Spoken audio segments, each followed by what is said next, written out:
Hello guys, in our last video, we have gone through with how to connect to the Docker remote server over the API without any authentication or certificate-based communication, right? So in the current video, it's an extension to the earlier video, like not going to perform all those operations what we done in the last video. Here we are just going to enabling the TLS communication. So for the TLS communication, actually we need to generate these files. I already told you we need to generate these 5 files and do a change in configuration, right? So if you want, you can save whatever steps we are performing following in this video. You can even get this from the official documentation as well, but I'm just creating a simple step-by-step process. So if you want, you can change your password and your actually don't change these things. This is server in the sense server cert and client in the sense client cert, and the host name you need to change, and password if you want you can change. Okay, right now in the current video I'm not going to change the password. So first thing I need is create hyphen cert.sh file. You can use my cert file if you want. So I'm just copy and adding into my EC2 server. So let me create a directory slash date. CD2 slash date. I'm going to perform all this operation. We experience certs.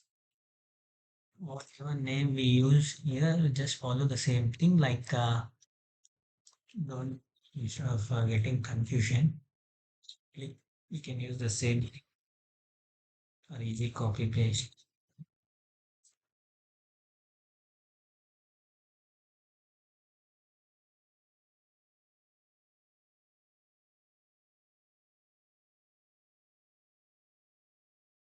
Doing the execute permission it is, and first step, create a CA with this password and these many days it will expire. So if you want you can change. I'm going with the same settings. So you see it is created the CF file. If you want, you can use this ls. It will show you like in the search folder.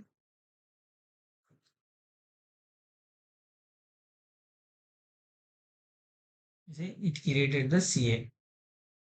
And in the next step, we are going to create these things. Let me modify this command. So here I need to give the host name. So let me copy my host name from here, public IPv4 DNS.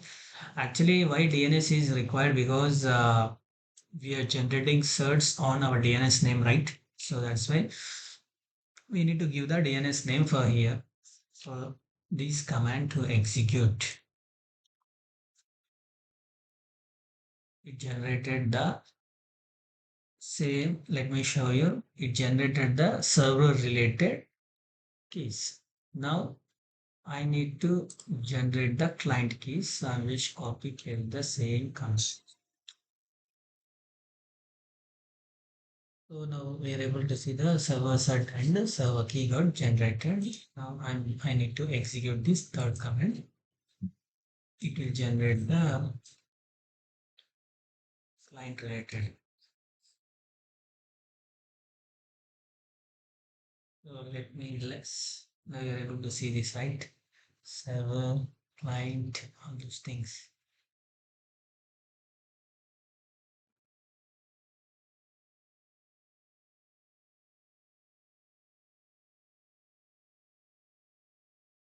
So now once we generated these things, we need to add these settings here, these changes. So anyway, our location is same in data search ca.pem server.search server key.pem, same file name. So I'm just going to copy these things. Okay. From here, TLS true onwards.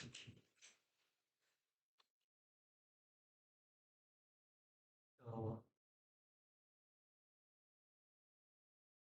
this is my override.conf.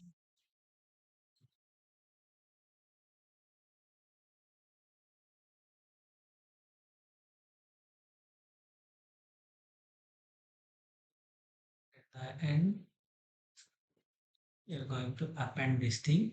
So here we're adding the CA related stuff and server key and server cert. So once we are done these changes, just as it is reload the daemon and then restart your Docker service and then check for the status. Now you are able to see it is exposed on 2375 over the TLS verified true and with these files. Now just try. Earlier we tried, right? Docker and CentOS on the you try with Docker images. You will see an error saying that HTTPS request to an HTTPS server.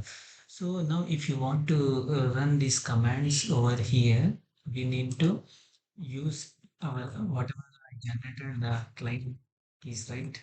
I need to use that.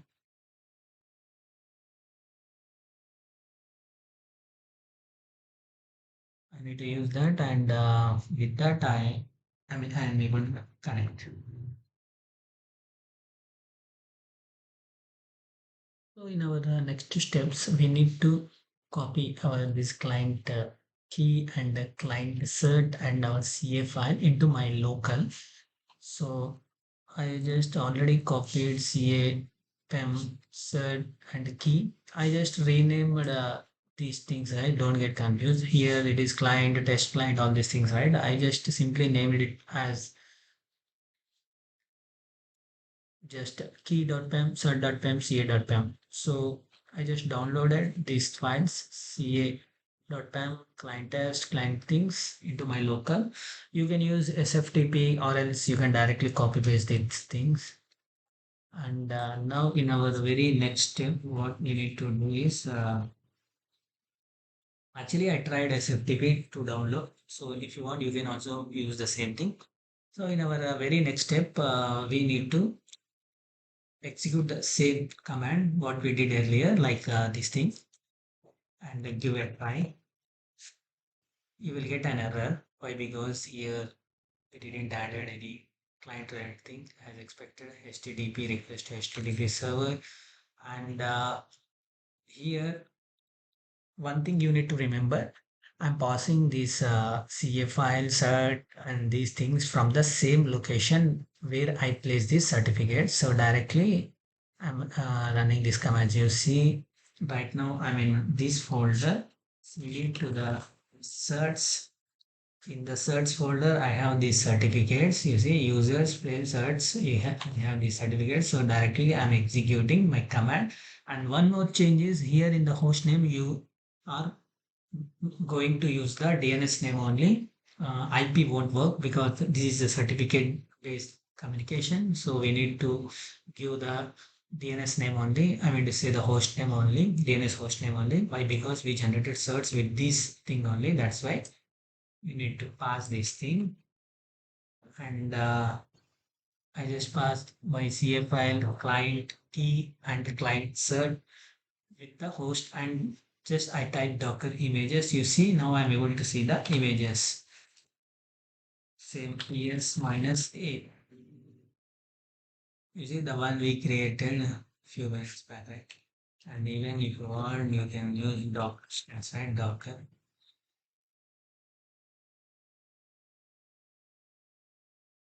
The container is running, that's why it's giving a empty response. This is how we can communicate with our remote Docker servers over this API. So in our earlier video, we tried without any cert-based communication. In this video, we tried with the cert-based communication.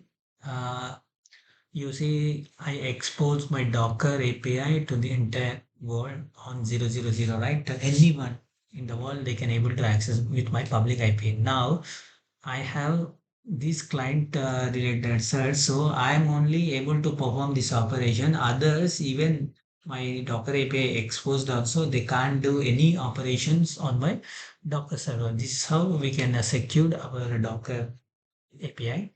So with that said, we are done with Docker related operations on a remote server over insecure API and secure TLS based API.